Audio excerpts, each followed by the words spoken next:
ধত ৰিকাৰ দন্তীয় দত ধৃত মানে ধৰা কেপচাৰ ৰাষ্ট্ৰ মানে দেশ এই শৰীৰটো যদি দেশ হয় তাহলে এই শৰীৰটোক যিজনে ধৰি ৰাখেগে কোন সেইজন মন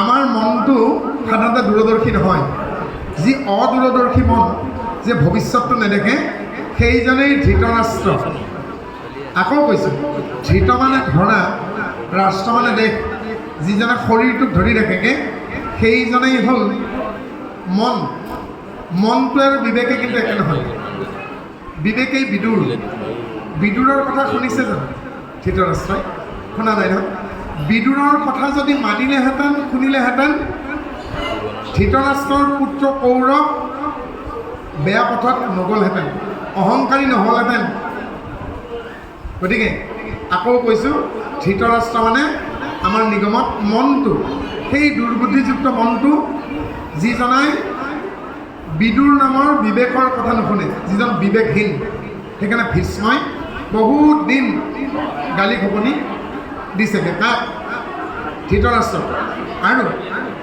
গোটেই মহাভাৰতৰ ভিতৰত আটাইতকৈ পৃথিৱীত বেয়া গালিটো বেয়া শব্দটো ধৃতৰাষ্ট্ৰই বিদুৰক গালি পাৰিছেগৈ বিদুৰে মাত্ৰ এষাৰ কথাই কৈছিল জ্যেষ্ঠজন শৃগালক খেদি ৰাখিও সাৰ দিলোঁ শৃগাল মানে শিয়াল তাক কৈছেগৈ কৌৰৱক কৈছে কৌৰৱ মানে শিয়াল কৌ পথ কৌকাৰে কৌ এটা ৰাগ কৌ যোগ আৰাও আৰাও মানে হুলস্থুল কৰে ৰাউচি জোৰা শিয়ালে ৰাউচি নিজনে জানো ৰাতি বেয়া মাত নেমাতে জানো যেতিয়া কাৰোবাৰ চোতালত বা পিছফালে শিয়ালে হোৱা দিয়ে ভাল লাগে জানো বুকু কপি নাযায়নে শিয়ালৰ মাতটো জানো মানুহে ভাল পায় গতিকে কৌৰৱে কথা ক'লে দুৰ্যোধন দুষাৰখনতে কথা ক'লেগৈ শিয়ালে হোৱা দিয়ে যেন লাগে বিদুৰক সেইকাৰণে কৈছেগৈ শৃগালক খেদি ৰাখিও শাৰ্দুল শাৰ্দুল মানে সিংহস্বৰূপ পাণ্ডৱক 5খন হ'লেও গাঁও দি ৰাখা কিন্তু বিদুৰৰ কথা শুনিলে জানো তাৰ পৰিৱৰ্তে ধৃতৰাষ্ট্ৰে বিদুৰক কি বুলি ক'লেগৈ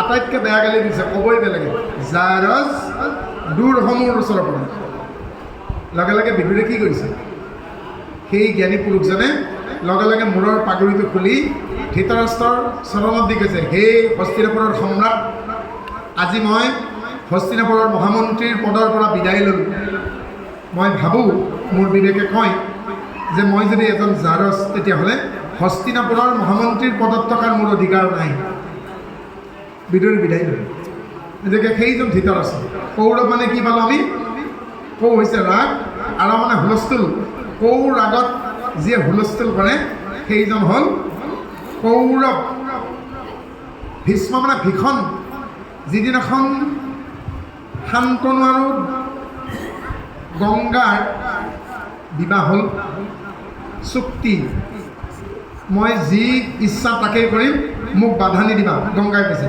যিদিনাখনে বাধা দিবা সেইদিনাখন মই তোমাক এৰি গুচি যাম এটিকৈ বিয়াৰ পাছৰ 7টা বছৰত 7টি সন্তান নিজৰ বুকুত গংগাত দলি দিলোঁ আৰু অষ্টম পুত্ৰক পানীত দলি দিবলৈকে যাওঁতে শান্তনুৱে বাধা দিলে মোৰ বংশচ্ছেদ হ'ব তেতিয়াহ'লে মই আপোনাৰ লগত নাই আৰু সেই শান্তনু আৰু গংগাৰ অষ্টম পুত্ৰ দেৱব্ৰত এদিন ডাঙৰ হ'ল আৰু সত্যৱতীক বিয়া কৰাবৰ মন গ'ল শান্তনু তেতিয়া সত্যৱতীয়ে কৈছে আপোনাৰ সন্তান আছে গতিকে মোৰ সন্তানে কেনেকৈ ৰজা হ'ব হস্তিনাপুৰত তেতিয়া ভীষ্মই পিতৃৰ স্বাৰ্থৰ বাবে নিজৰ স্বাৰ্থ ত্যাগ কৰি প্ৰতিজ্ঞা কৰিলে হস্তিনাপুৰৰ সিংহাসনত মই নবহোঁ বোৱাৰী বেটী বান্ধি ৰাজমাতালৈকে মই মৰ্যাদা ৰক্ষা কৰিম প্ৰয়োজন সাপেক্ষত মৰ্যাদাৰ বাবে মোৰ গুৰুৰ সৈতেও যুদ্ধ হ'ব পাৰে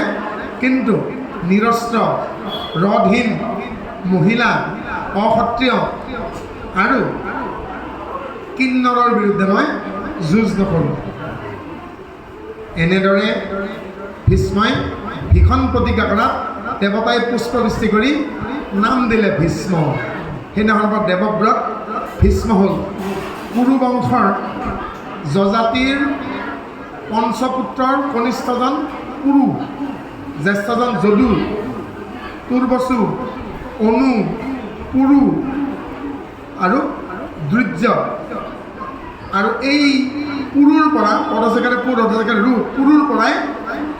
পুৰুষৰ সৃষ্টি হৈছিল। যজাতিৰ পুত্ৰ শেষ পুত্ৰ পঞ্চম পুত্ৰ পুৰুৰ পৰা 27জন পুৰুষৰ তলত আহি পেলাই শান্তনু ৰজা।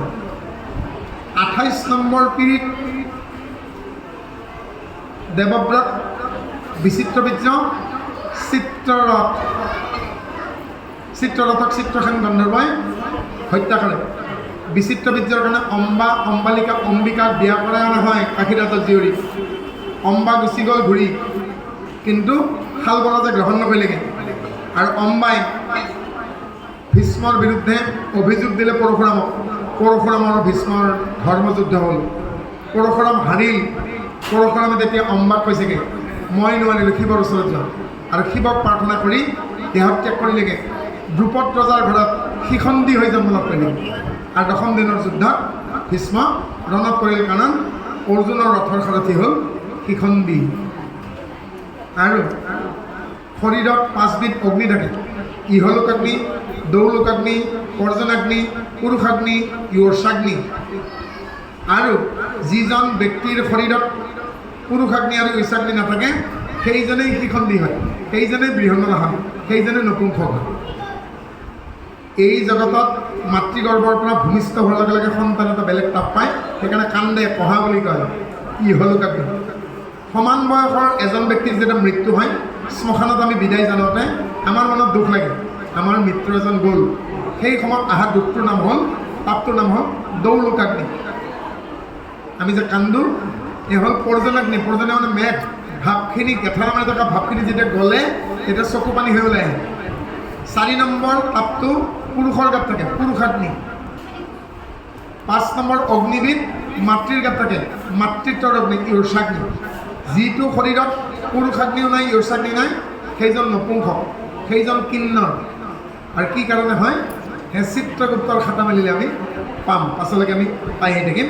গতিকে পৰম পুৰুষ তেওঁ সেই বিষয়ে কৈছেগৈ ইয়াত যে ৰথী কোন, মহাৰথী কোন, অতিৰথী কোন। এজন বীৰে আন মাত্ৰ এজন বীৰৰ লগত যদি যুদ্ধ কৰে তেওঁ হ'ল অৰ্ধৰথী। এজন বীৰে যদি একাধিক ৰথৰ সৈতে যুদ্ধ কৰে তেওঁ ৰথী। এজন বীৰে যেতিয়া সহস্ৰ ৰথীৰ সৈতে যুদ্ধ কৰিব মহাৰথী। এজন বীৰে যেতিয়া সন্মুখত সকলো সৈতে অকলে যুদ্ধ কৰিবগৈ অতিৰথী। আৰু অতিৰথীজনে কমেও এক অনাকিনি সৈন্যৰ সৈতে যুদ্ধ কৰিবলৈকে সামৰ্থ ৰাখে।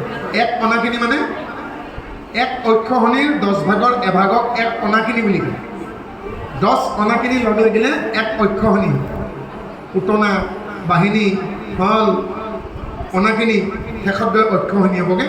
আৰু 18 অক্ষশনি 43,07,600 সৈন্য আছিল। আৰু এনেধৰণে বৰ্ণবিলাক হৈছেগৈ। আৰু ভীষ্মক কৌৰৱ পক্ষৰ সেনাপতি পতা হৈছেগৈ। তেওঁলোকে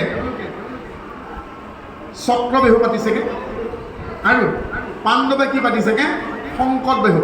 সংকট বেহু কেনেকুৱা, বাৰিষা সময়ত মাছমৰীয়া লোকসকলে পথাৰৰ আলিত ফাঁক কৰি চেপা চোৰহা বান্ধ পাতে, মাছ ধৰা সঁজুলি। আৰু সেই মাছ ধৰা সঁজুলিবিলাকত যেতিয়া মাছ সোমাই যায় ওলাব কিন্তু নোৱাৰে। গতিকে পাণ্ডৱে কি বিহু পাতিছেগৈ, সংকট বিহু।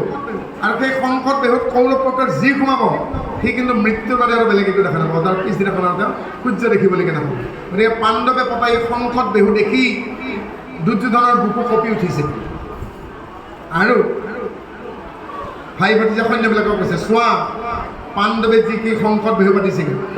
গতিকে হে মোৰ বন্ধুসকল, মিত্ৰসকল, আমাৰ সেনাপতি পিতামহ ভীষ্মক চাৰিওফালৰ পৰা এনেকৈ সুৰক্ষা দিবা, এওঁ যদি যুদ্ধত পৰি যায় সকলো সেনাৰ মনোবল ভাঙি যাব। গতিকে এওঁক যাতে পিছফালৰ পৰা কোনেও আক্ৰমণ নকৰে, এওঁ যাতে সংকট বিহুত সোমাই নাযায়, তাৰ কাৰণে তোমালোকে সচেষ্ট থাকিবা। এই বুলি পিতামহ ভীষ্মক উৎসাহ দিছে দুৰ্যোধনে। আৰু সেই মুহূৰ্ততে নিজৰ ৰথৰ পৰা অৰ্জুনে একেলগে দুপাত বাণ মাৰি পঠিয়াইছে। এপাত বাণ গৈ পেলাই পৰিছেগৈ ভীষ্মৰ চৰণত, আৰু এপাত বাণে হান মাৰি ধৰিছেগৈ দ্ৰোণাচাৰ্যৰ চৰণৰ আগত অৰ্থাৎ ধনুৰ্বিদ গাণ্ডীৱধাৰী অৰ্জুনে নিজৰ সমৰ কৌশলেৰে ধনুৰ বাণেৰেই প্ৰণিপাত জনাইছে। হে পিতামহ, তোমাক প্ৰণিপাত জনাইছোঁ। হে মোৰ শিক্ষাগুৰু দ্ৰোণাচাৰ্য, পৰশুৰামৰ শিষ্য, তোমাক মই প্ৰণিপাত জনাইছোঁ। গতিকে এনেদৰে আগবাঢ়িছেগৈ। ইয়াৰ আগবঢ়াৰ লগতে আমি পঞ্চপাণ্ডৱ আৰু দ্ৰৌপদী দুগুণ সেইখিনি আমি শেষ কৰি লওঁ। তাৰপিছত ৰাষ্ট্ৰভাৱে আগবাঢ়িব। দ্ৰৌপদী মানে হ'ল মনৰ দুদুল্যমান অৱস্থা। এজন মধুমেহ ৰোগী, ইংৰাজীত যাক ডায়েবেটিছ পেচেণ্ট বুলি কয়, মধুমেহ ৰোগী এজনৰ সন্মুখত যদি আলহী খাবলৈকে যাওঁতে তেওঁক যদি এটি মিঠাই